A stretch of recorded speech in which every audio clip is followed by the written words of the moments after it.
Lee Yoshimitsu and Lei Wulong stand in the Mishima Zaibatsu lab as they look upon all the dead bodies of the Manji clan and stare at the corpse of Dr. Boskanovich. Lei looks at Lee. Is this part of your plan? Was this something you predicted? Lee looks back at Lei but does not say a word, and he has no cocky smile that he usually wears on his face as he walks through the laboratory that are now painted by the blood of Bryan's victims. He begins to investigate the crime scene as he's putting it all together using the files from the computer. Dr. Boskanovich failed to put Bryan in a new body, yet gave him a generator that would keep his body alive, no longer needing a formula. And so Bryan decided to take it upon himself, and with no longer needing the Manji clan, no longer needing Dr. Boskanovich, he took them out like the trash that he felt like they were. And as Lee is putting together the scene and realizing that Bryan killed Dr. Boskanovich first, and as the Manji clan tried to stop him, he tore their limbs off, snapped their necks, destroyed their lungs, crushed their chests in, and left the scene. And Yoshimitsu grabs the handle of his samurai in anger.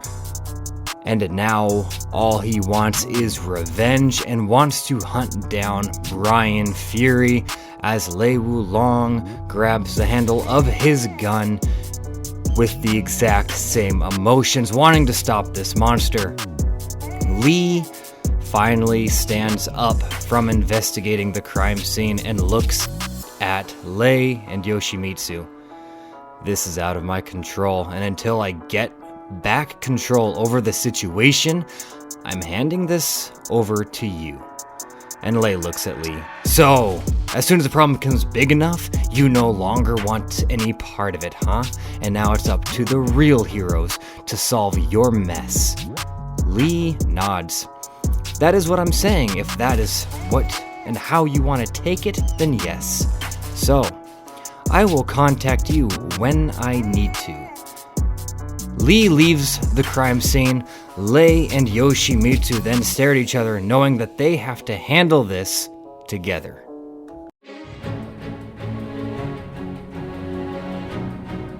Hello, my random viewers, and welcome to Randomly Offensive. Today we will be continuing the story of Bryan Fury, and if you missed the past 3 videos, they are linked at the tippy top of this video right here, right now, in the order that I have published them.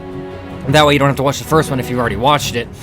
Now, with that being said, I will be doing just a quick recap on the last video, which is Bryan Fury finding out that his regeneration had nothing to do with him, but had everything to do with the ogre entering his body, needing a body to maintain, to control, to be in, and he rebuilt Bryan's body. So he was killed and beaten by Yoshimitsu. He then goes on a rampage and a serial killing spree, killing everyone in sight, anyone that he felt like killing. He also destroyed the entire Tekken force with his bare hands, with Lei Wulong trying to capture the son of a bitch, and Lee on the side manipulating everybody involved. Now we are getting to a point where Bryan's body is giving out. The formula is not holding up. Dr. Abel is dead, and now Bryan has entered the King of the Iron Fist tournament and is beaten by Kazuha due to his body deciding enough was enough. And so, with Bryan dying, he was saved by Yoshimitsu and Dr. Boskanovich because of the plan that they have concocted with Lee. And Boskanovich told Bryan that he is going to put him out for a year and put him in a new body. So Bryan accepts this, and now we are at current events with Bryan Fury waking up 1 year later in the very body that he went to sleep in, realizing Dr. Voskanovich did not do what he told him he was going to do. So without further ado, how many times can a man say do? I don't know, let's say it as many times as we want. Without further ado, I will do this story even further. Let's get into it. Bryan Fury wakes up, noticing that his body has been unchanged, and as he looks over, he sees Dr. Voskanovich sitting at a desk. Dr. Voskanovich, noticing that Bryan has awoken, explains to him that he was incapable of creating the perfect body for Bryan, but he has installed a perpetual power generator within Bryan, and that there is no longer a need for the formula.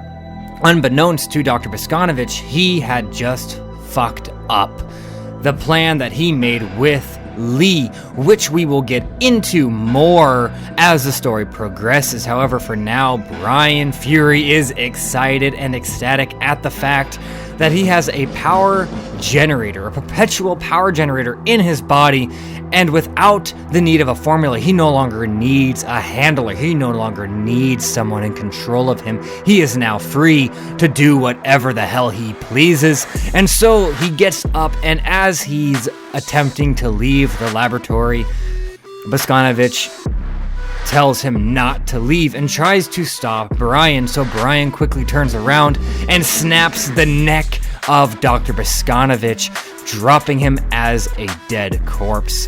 The rest of the Manji clan gets into their battle stance, getting ready to make sure that Bryan Fury does not leave the laboratory, even though they do not have their leader, Yoshimitsu, to help them. And so as they fight Bryan Fury, Bryan is pulling the arms right out of their sockets and smashing their heads against the walls, causing their skulls to shatter and be crushed by the force of his might. And he gets to the last Manji clan fighter and grabs the skull of his new victim and tears the head directly off of the body, with the skin tearing and the neck snapping off of the spinal cord, and all you hear are the screams of his victims from the laboratory, and Bryan finally walks out covered in blood, now a free man to do whatever he wants. And as he's walking the street, he sees an announcement for the 5th King of the Iron Fist tournament, and taking this as his opportunity to test out his new power using the perpetual power generator, he enlists in the 5th King of the Iron Fist tournament and is accepted. The 5th King of the Iron Fist tournament starts, and Bryan's first opponent, first victim, is Paul Phoenix. He sees Nina, his old opponent, an opponent he took on some time ago, talking to Paul. However, Paul is smiling and giving her a thumbs up and jumping into the ring with excitement, and Bryan is going to wipe that excitement, wipe that hopeful, smug face off of his victim.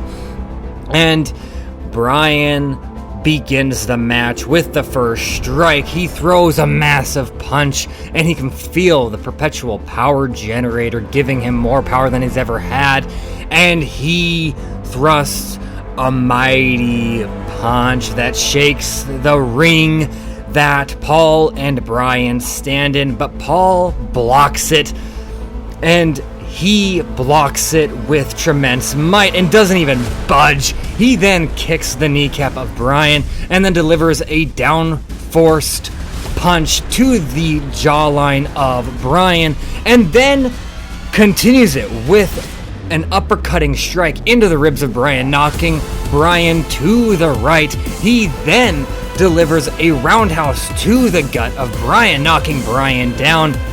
Bryan gets up, angry that he is actually being outmatched by a normal human who just drinks beer and eats steak, and Paul is smiling and getting ready for a fight. So Bryan looks at him.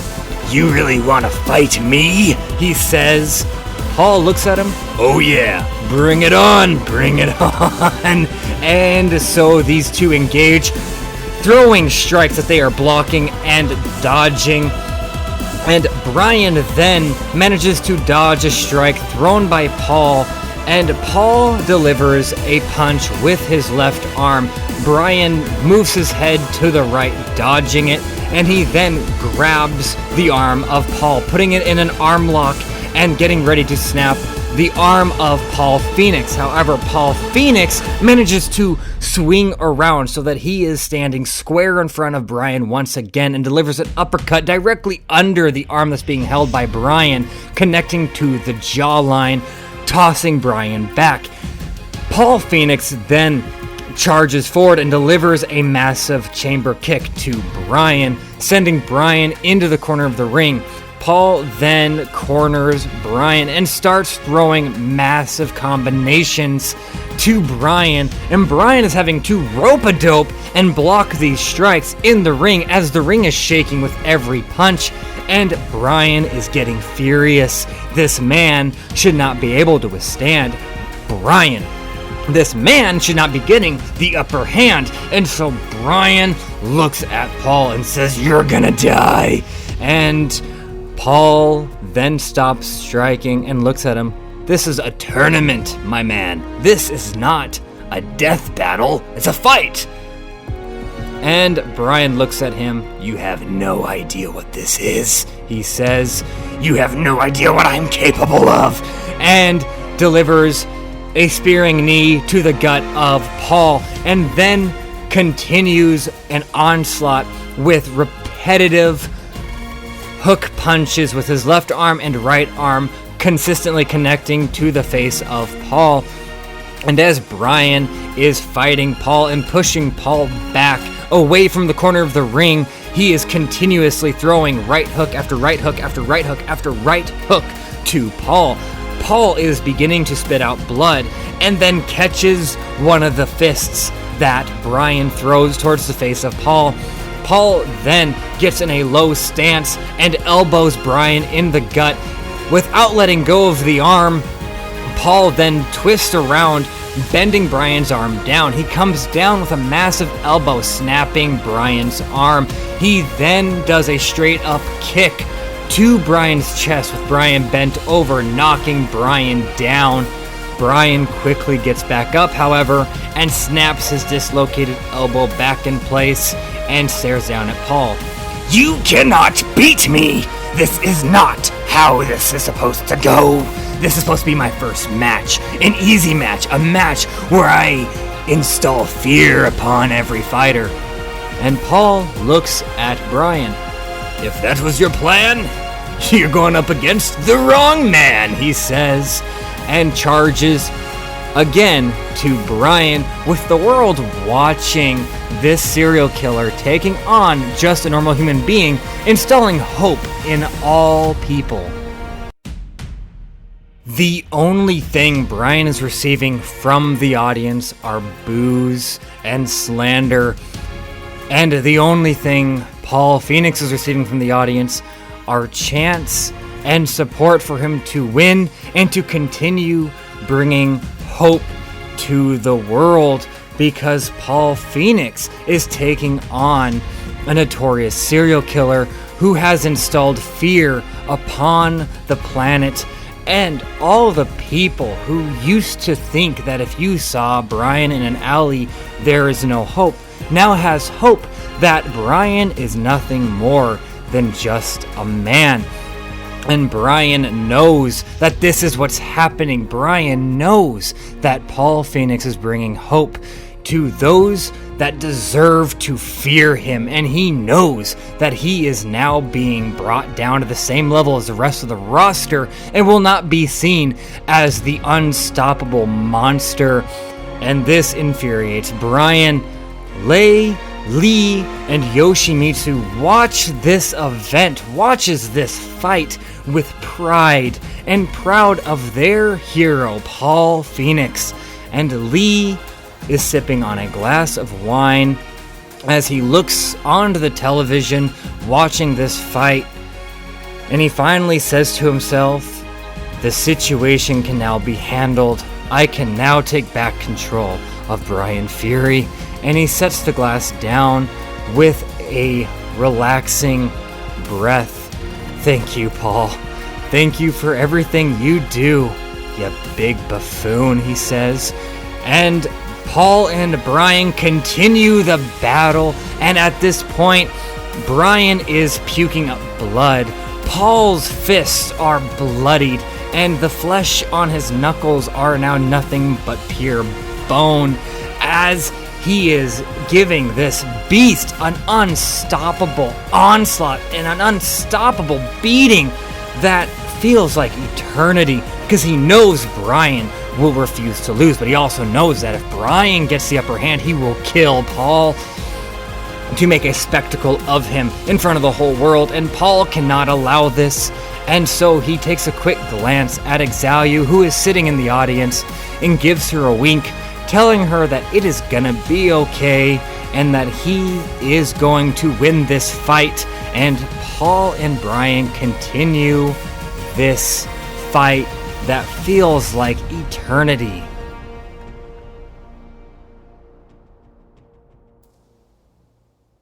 Paul gets Bryan Fury in a headlock and begins to choke him out, and Bryan finally passes out from Paul Phoenix's neck hold, chokehold, and Bryan takes the round, moving on to the second round with Bryan waking up embarrassed and humiliated and angry, and he storms out of the tournament, and he falls to his knees as soon as he gets outside, grabbing his hair, pulling his hair out, screaming into the sky because he has been humiliated. Everything he worked for, all the fear that he installed into the world, has been destroyed because of a beer drinking, steak eating buffoon, and he is pissed.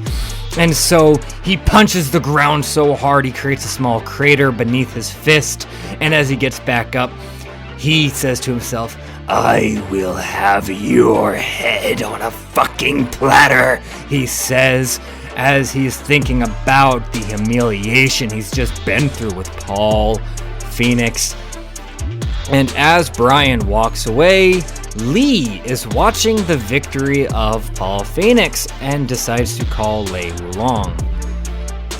"Yeah, you gonna tell me about this? Was this one of your plans?" Lei says as he answers the phone. No, it wasn't my plan, but it worked out beautifully, didn't it? And now we can pull in the reins on Bryan Fury. However, if I know Bryan Fury, he's gonna go on one of the biggest rampages. He's gonna go on one of the biggest murder sprees to prove this was a fluke. And I feel like he's going to kill our beloved Paul. Lei listens to the phone, realizing that Lee isn't wrong. Lee has predicted exactly what's going to happen. "So what's our next move?" Lei says very quickly. "Well, yeah, I'm gonna call Yoshimitsu, and you two have got to stop this guy before he does something that will change the fate of the world, because right now, Jin, Kazuma, and Kazuha are gonna cause enough problems, and so we have to get Bryan under control, and we have to do it quick, but without him realizing we're doing it." Lei looks in the phone. "Well, that's your part, right?" "Oh yeah, it is. I will be lurking behind the scenes like always, pulling every little string that I can get my hands on, and I will make sure that you can stop good old Fury." Ogre Fury? Ogre Bry. Lee is now just speaking nonsense, having fun with his own voice, so Lei hangs up the phone, shaking his head, but somewhat relaxed that it feels like they have the situation under control. And so he waits and waits and waits for days, and then he finally gets a call from dispatch saying that there is a murder scene. And as he shows up, it's the same as always. Dead bodies everywhere with Bryan Fury's calling card. So he calls Lee. "I thought you said we're going to get ahead of this, Lee." Lee then says, "Oh, we are going to get ahead of this. You're gonna go from crime scene to crime scene to crime scene, and I am going to continue pulling the strings." Lei doesn't understand what Lee's game is at this point. Why is Lee allowing this? If he knows what's gonna happen, can't they just stop Bryan now?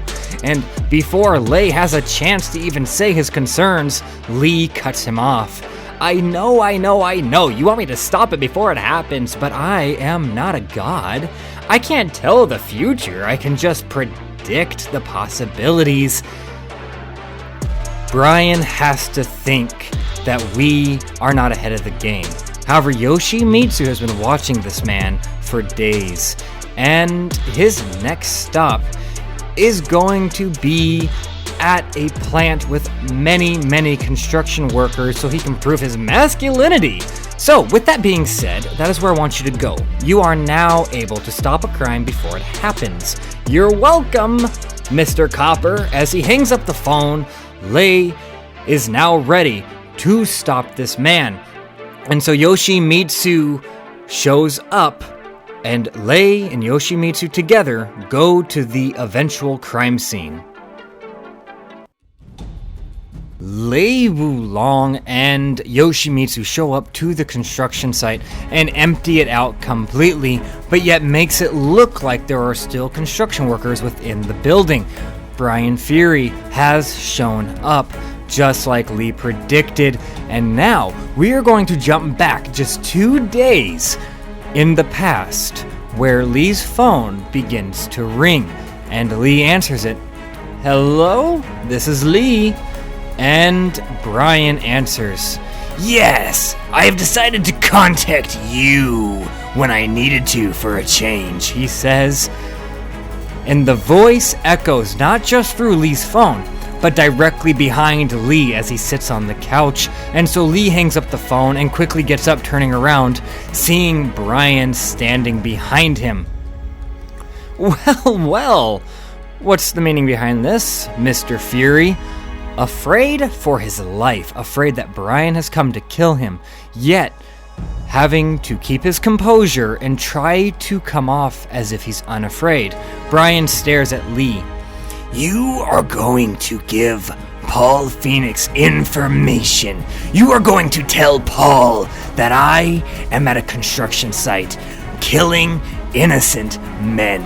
Since he thinks that he is the hero, I'm sure he will take it upon himself to save the day, and I will have his head. You will do this for me, or else you are a dead man." Lee looks at Bryan, thinking to himself, "I will not allow you to play me, Mr. Fury. I will not allow you to tell me what I am going to do."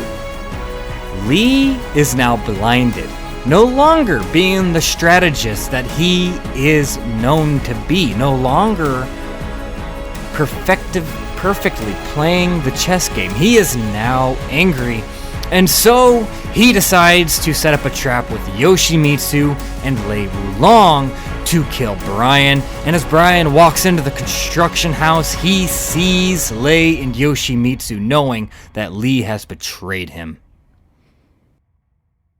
"Lee, you bastard," he says, as Lei Wulong pulls his gun and points it at Bryan. "You are under arrest for the murder of the Manji clan, for the murder of innocents, for the murder of children, brothers, daughters, sisters, sons, fathers, mothers alike. You are under arrest for the murder of countless innocents."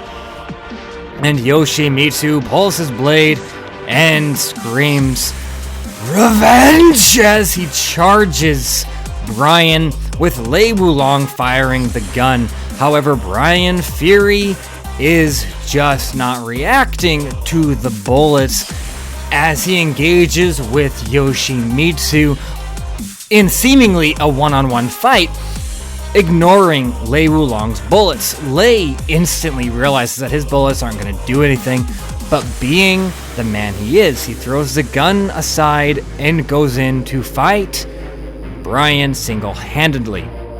knowing that it's not his strength that's keeping the bullets from damaging him, it's the mere fact that he can't die. But he can still be handcuffed, he can still be held behind bars. And so, Lei Wulong and Yoshimitsu tag team Bryan, and Bryan is defending himself from both of them, lodging the blade in his arm with every slash that Yoshimitsu delivers, making sure the blade does not have poison on it this time. And he is keeping an onslaught on Yoshimitsu, making sure that he doesn't have time to poison his samurai, as he is also defending himself from Lei Wulong. And so as these two battle it out with Bryan Fury, Bryan kicks the blade out of Yoshimitsu's hand and then bitch slaps Lei Wulong across the building. And with the blade in the air, he begins punching the chest and stomach of Yoshimitsu, and as the blade falls, he quickly catches it with his teeth and swings around and slashes Yoshimitsu's hand clean off. He then splits the blade out and delivers a spinning hook kick to Yoshimitsu, causing Yoshimitsu to spin in the air, hitting the ground with an absolute force.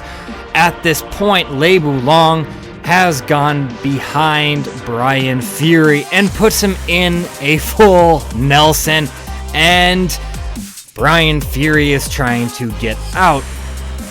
And so he reaches over and manages to grab the ponytail of Lei Wulong and flips him over Bryan's shoulder, slamming Lei into the ground. He then goes to stomp on the skull of Lei right before he is tackled by Yoshimitsu. And so Yoshimitsu tackles Bryan to the ground, but he begins beating Yoshimitsu off of him, and as he gets back up, he stares down at the two and walks over to something big that has a tarp over it. As he tears the tarp off, they notice it is a minigun. And Bryan grabs the minigun and begins firing it at these two men, at these two heroes. Lei can only duck and cover as he lays on the ground behind one of the equipment with his hands over his head, hoping he doesn't get shot, while Yoshimitsu is running faster than the bullets are flying, as Bryan is pulling the trigger on the minigun and following Yoshimitsu with the barrel, as every bullet just barely misses Yoshimitsu as he's having to run faster and faster and faster and faster. Bryan is quickly turning this building into nothing but rubble with the bullets of the minigun he had planted, with plans to use it against Paul Phoenix.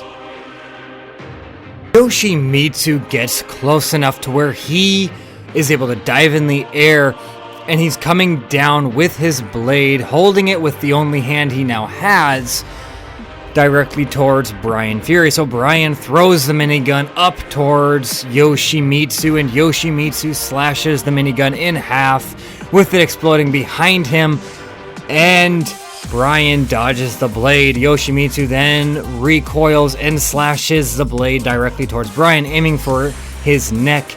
Bryan manages to duck under it, and then uses a sweeping kick to knock Yoshimitsu down. Lei Wulong, realizing that the gun is no longer activated, gets off the ground and charges back towards Bryan, and the two continue fighting against Bryan. Bryan, realizing that he is about to get outmatched, decides to grab Lei Wulong by the shirt and throws him towards Yoshimitsu, and Yoshimitsu catches Lei Wulong as they fall to the ground. Bryan then escapes, and as he runs away, he's realizing that Lee has become a problem, and so Lee is sitting in his couch in his mansion, sipping on a fancy cocktail, and Bryan walks in. Now, the phone has been ringing, but Lee has been ignoring it. He knows what the phone has been for. It is Lei trying to warn Lee, but Lee knows that there is no escape. And Bryan walks to Lee, and Lee stands up. Well, Fury, are you the victor in this? Are you the one that's going to win our age-long battle?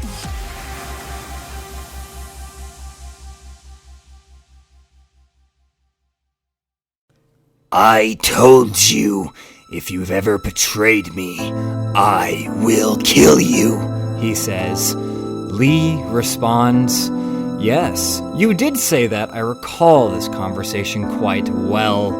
However, I can no longer keep my end of the bargain, Bryan. You cannot be allowed to continue. You cannot be allowed to continue your massacre, to continue your terror on this world. It must be put to an end, so I can no longer keep my end of the bargain. And Bryan looks at Lee, now directly in front of him. Well then, it seems your time is up. I no longer need you.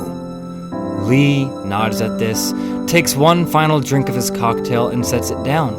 Well then, do what you need to do, he says. And Bryan grabs the back of Lee's head and pulls out a hunting knife. You once told me you are whoever you want to be.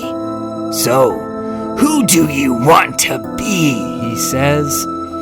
And for the first time, Lee decides to be honest and stares into the eyes of Bryan. A hero, he says. And Bryan smiles and shoves the hunting blade into the chest of Lee, and the handle is now flush with the chest of Lee as blood drips down, and blood now comes out of the mouth of Lee, and Bryan pulls the blade out and sets him gently onto the couch. And are you where you need to be? Bryan then asks mockingly. Lee looks at him. I am always where I need to be, he says as his final words, as the life of Lee leaves his body. And so Bryan sets the blade down on the coffee table next to the couch and walks to the door. And before he leaves, he looks back at the lifeless corpse of Lee. It was good working with you, and it was good knowing you, whoever you want to be. As he closes the door, Lee's body lays on the couch, with the phone ringing, with Lei rushing to Lee's mansion, hoping that he is not too late. And that is where we have to leave off today's video.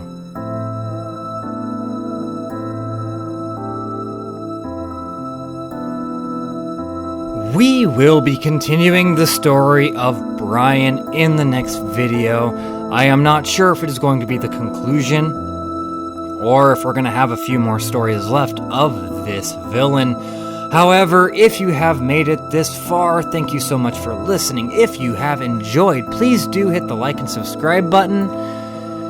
Do not get hit by a meteor. Take care of yourselves, and bye.